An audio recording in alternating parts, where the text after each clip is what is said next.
Hello, I'm Mary Sharratt, and I live here at the foot of Pendle Hill in Lancashire, northern England.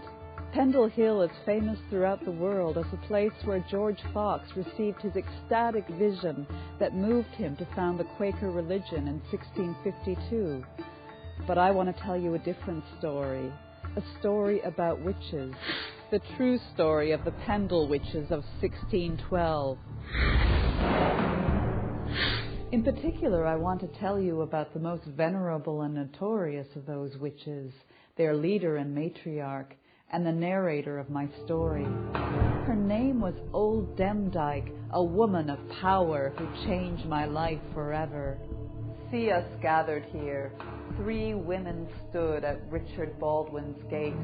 I bide with my daughter Liza of the squint eye and my granddaughter Alison, just 15 but dazzling as the noontide sun, so bright that she lights up the murk of my dim sight. We 3 wait, and out Baldwin storms.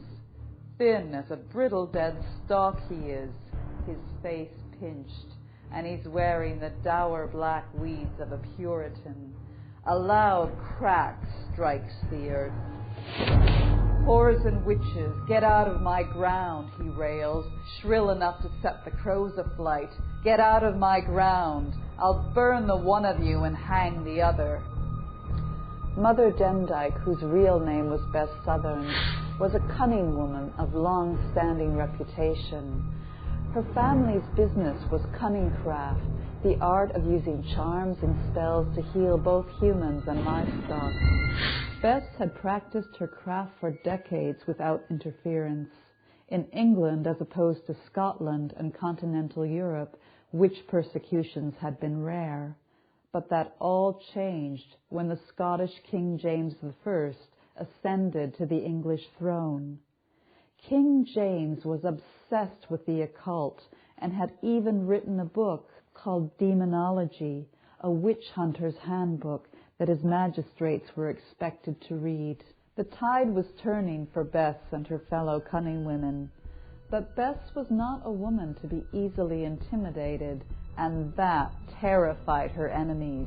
Baldwin brandishes his whip, seeking to strike fear into me, but it's his terror I taste as I step forward, forcing him to back away. I care not for you, I tell him. Hang yourself. It meant a great deal to me to inhabit the same landscape as my characters. Sometimes I explore the tracks of Pendle Forest on my horse, who actually appears in the book. To do justice to Bess's story, I had to go out into the land, travel in my character's footsteps. These stones are believed to be all that is left of Malkin Tower, once home to Bess Southerns and 3 generations of her family, her daughter Liza and her 3 grandchildren. Of those 3 grandchildren, her most beloved one was Alison, a young woman who showed every promise of becoming a cunning woman as mighty as her grandmother. It was here, just outside the village of New Church and Pendle, that Bess had the most important experience of her life. In traditional English folk magic, no cunning woman could work her spells without the aid of a familiar spirit, and it was while walking here that Bess met hers. His name was Tib. This carved head you see was the work of a Victorian stonemason inspired by his legends. But to Bess, he appeared as a beautiful young man. At Daylight Gate I met him first, the boy climbing out of the stone pit in Goldshaw.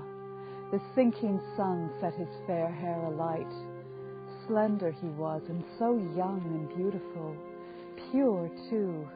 No meanness on him, no spite or evil. There was something in his eyes, a gentleness, a knowing.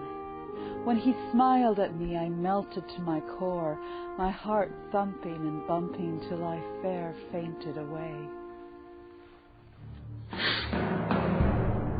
The tide was turning for Bess, her clan, and her familiar.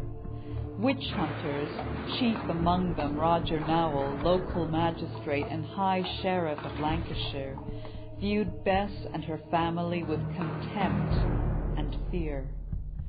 And when a peddler got into a fierce argument with Bess's granddaughter Alison and then suffered a stroke, Nowell saw his chance. This was the end result.